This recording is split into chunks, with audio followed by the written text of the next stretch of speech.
To pay off his gambling debts, the man plans to exploit the underage Misato Hanaoka. As Misato Hanaoka matures physically, his predatory intentions become even clearer. To protect Misato Hanaoka, her mother restrains Shinji Togashi with a cord. At this point, there is no turning back. If the man leaves alive, the mother and daughter face even more devastating consequences. With no other choice, they risk everything and strangle the man with the cord. This is Suspect X, a film adapted from the novel of the same name by Japanese mystery writer Kigo Higashino. Early that morning, police find the unclothed body of a man by the river. The body has clear ligature marks around the neck, but the victim's identity is deliberately concealed. His fingerprints are destroyed beyond recognition. The killer clearly does this on purpose. But after canvassing the area, police mistakenly identify the victim as Shinji Togashi, an unemployed drifter who stayed at a hotel before the murder. The investigation also uncovers another clue. The victim had married a former nightclub hostess named Yasuko Hanaoka 6 years earlier, but the two split up not long afterward. It ended very badly. The police believed the case was very likely connected to Yasuko Hanaoka, so they immediately went to question her. Faced with the officer's questioning, Yasuko Hanaoka instinctively became nervous, but she was able to provide a complete alibi. During the time the police believed the murder had taken place, Yasuko Hanaoka had movie tickets as proof. She had indeed taken Misato Hanaoka to the movies. The police could only temporarily rule Yasuko Hanaoka out as a suspect. But behind all of this was a perfect plan. The man's name was Tetsuya Ishigami. He was Yasuko Hanaoka's neighbor. He was also a high school math teacher, a mathematical genius. After the murder, he used a public phone every night to give Yasuko Hanaoka advice, helping her stay free from suspicion in the case.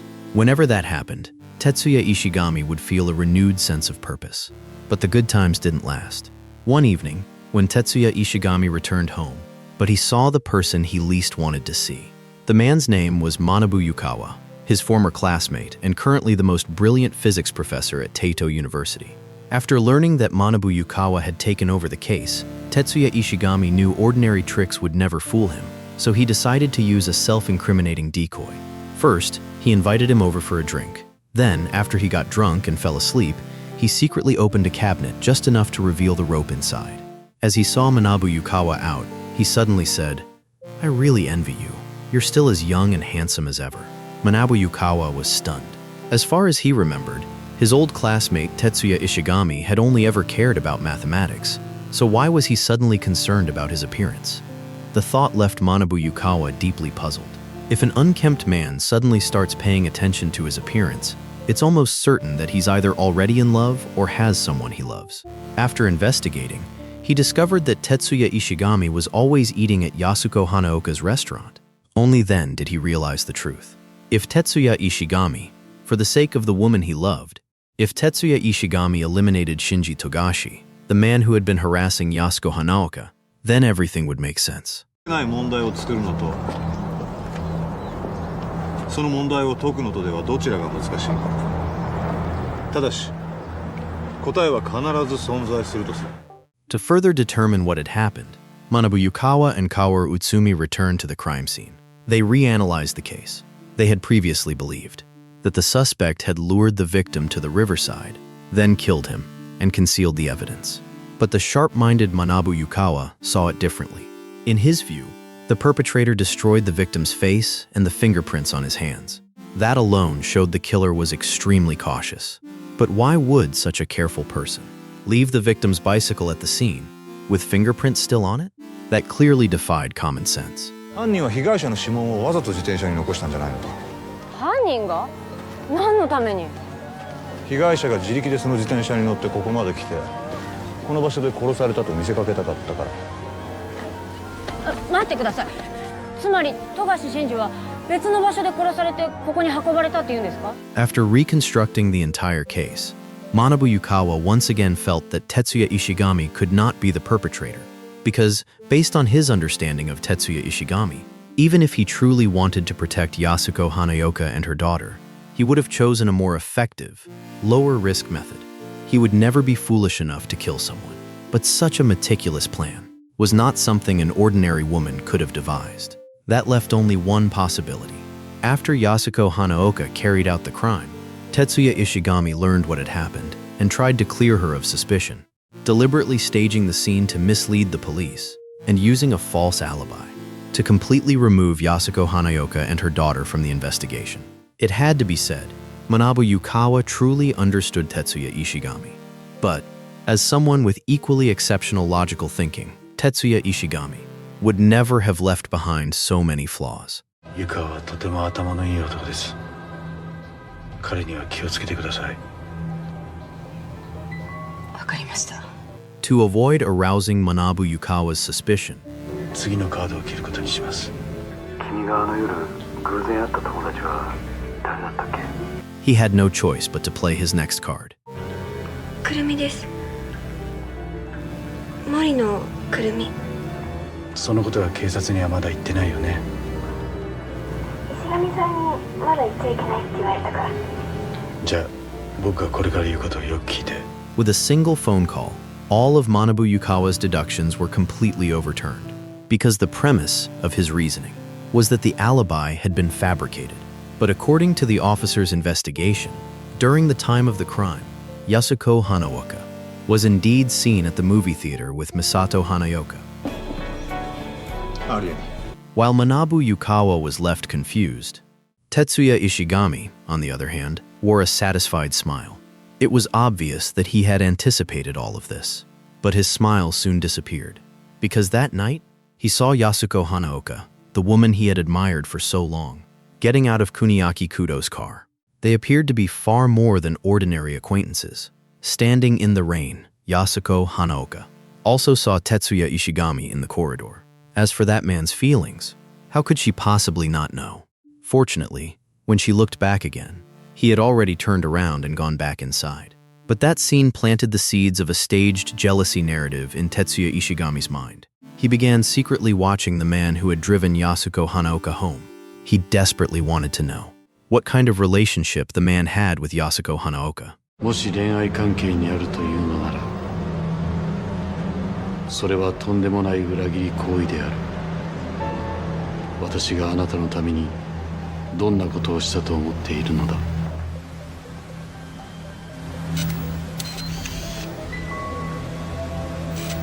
私はあなたに命じる権利がある。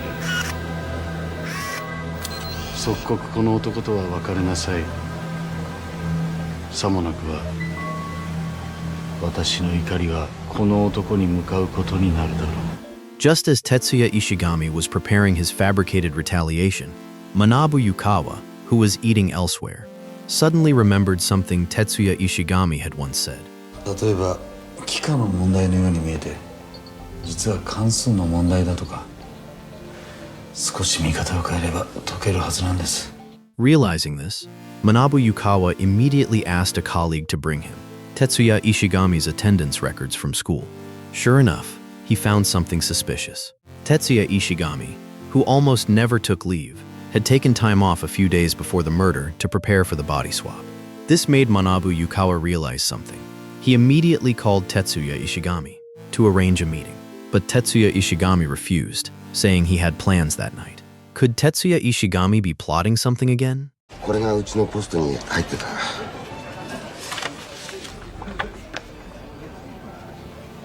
誰が何のつもりでこんなことを。花岡靖子に近づくな。彼女を幸せにできるのはお前のような男ではない。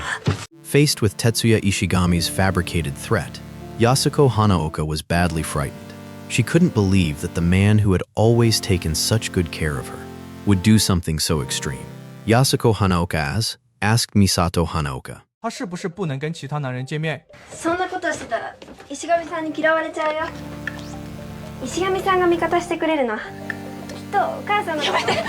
In Yasuko Hanaoka's eyes, who she chose to date was her own freedom. If Tetsuya Ishigami wanted to control even that, then how was he any different from the late Shinji Togashi? The mother and daughter even argued over it. Just as Yasuko Hanaoka didn't know what to do, the phone suddenly rang. The caller was Tetsuya Ishigami. He told Yasuko Hanaoka that he had left 2 letters for her. The one in the white envelope would be needed later, so she must keep it safe. As for the brown envelope, She had to destroy it immediately after reading it. それから私たちが連絡を取り合うのはこれが最後です。 Before Yasuko Hanaoka could ask what he meant, Tetsuya Ishigami quietly hung up the phone. Early the next morning, Tetsuya Ishigami went to the police station and turned himself in. He said that on the day of the crime, he saw Shinji Togashi lurking around near Yasuko Hanaoka. To prevent Yasuko Hanaoka and her daughter from being harmed, he subdued him with a cord, then took him into the mountains, smashed his face with a rock to obscure his identity, and used a blowtorch to erase identifying traces. He intended to destroy all the evidence. Based on Tetsuya Ishigami's confession, the police indeed found the electrical cord used in the attack at his home, as well as equipment mounted on the wall for covertly watching Yasuko Hanaoka. At this point, Tetsuya Ishigami was completely viewed by the police as an obsessive stalker, but he offered no rebuttal. It seemed this was exactly the outcome he wanted. When Yasuko Hanaoka was questioned by the police, she also identified Tetsuya Ishigami as the perpetrator, because, in her eyes, Tetsuya Ishigami had changed. He had become just as terrifying as Shinji Togashi. When the police asked whether Tetsuya Ishigami had been secretly watching her, Yasuko Hanaoka produced a white envelope. Inside were covert photographs taken by Tetsuya Ishigami, along with threatening messages telling Yasuko Hanaoka to break up with the man. But just as all the evidence pointed to Tetsuya Ishigami as the killer, Misato Hanaoka suddenly broke down in tears. After the police left, Yasuko Hanaoka remembered there was still another letter that Tetsuya Ishigami had told her to destroy immediately after reading the brown envelope. 花岡靖子様、この手紙は読み終えたら必ず処分してください。今後のお二人の行動を指示させていただきます。あなたは何者かからストーカー行為を受けていたとおっしゃってください。そしてこれまで通り警察からどんな質問を受けても事実だけを語ってください。そうすればお二人は守られます。 Only then was it revealed that everything had been part of Tetsuya Ishigami's plan. He used himself as a self-incriminating decoy, solely to protect the person he wanted to protect, and as the only person whom Tetsuya Ishigami had always regarded as his equal. Manabu Yukawa quickly deduced the truth as well. But he also knew that if the entire case were brought to light, the ending would inevitably be tragic. So he went to see Yasuko Hanaoka as an ordinary person and told her the whole truth. The reason Yasuko Hanaoka never slipped up despite repeated police questioning was because every answer she gave was true. During the time period the police asked about, she really was taking Misato Hanaoka to the movies. But that didn't mean Yasuko Hanaoka wasn't the perpetrator. あなたが富樫慎二を殺したのはその前日の12月1日だったからです。 That's right. This was Tetsuya Ishigami's brilliance. He falsified the time of the crime, causing the police to head down the wrong path from the very beginning. At the supposed time of the crime, he was at home studying mathematics. By the time he got there, Shinji Togashi was already dead. To help the mother and daughter escape responsibility, Tetsuya Ishigami first carefully disposed of Shinji Togashi's remains, then paid an unidentified homeless man to stay in the hotel where Shinji Togashi had been living. His purpose was to leave the homeless man's traces in the room. That night, he lured the unidentified homeless man to the riverside and caught him off guard before strangling him with a cord. To completely disguise the unidentified homeless man as Shinji Togashi, Tetsuya Ishigami smashed the victim's face and burned away the fingerprints on his hands. The fingerprints left on the bicycle were meant to match the evidence left at the hotel. That way, the police would be misled in their investigation. That was also why he had taken leave to prepare for the body swap. Manabu Yukawa said that as long as they identified the homeless man, the truth would come to light. But Tetsuya Ishigami didn't care at all. 別の死体がもう一つあったとしても、それが見つかる頃には僕の裁判は終わってるよ。第一審の判決を受け入れて僕が控訴しなければ。石上、どうしてそこまでして彼女を守る？一体何があった？ It turned out that Tetsuya Ishigami had once fallen into despair, even to the point of wanting to end his life. But at that critical moment, Yasuko Hanaoka and Misato Hanaoka entered Tetsuya Ishigami's world. Her sunshine-like kindness gave him hope once again. From then on, Tetsuya Ishigami frequently visited Yasuko Hanaoka's restaurant, just to catch another glimpse of the woman who had given him hope. However, just as Tetsuya Ishigami was lost in those beautiful memories, a voice suddenly brought him back to reality. Ishigami-san.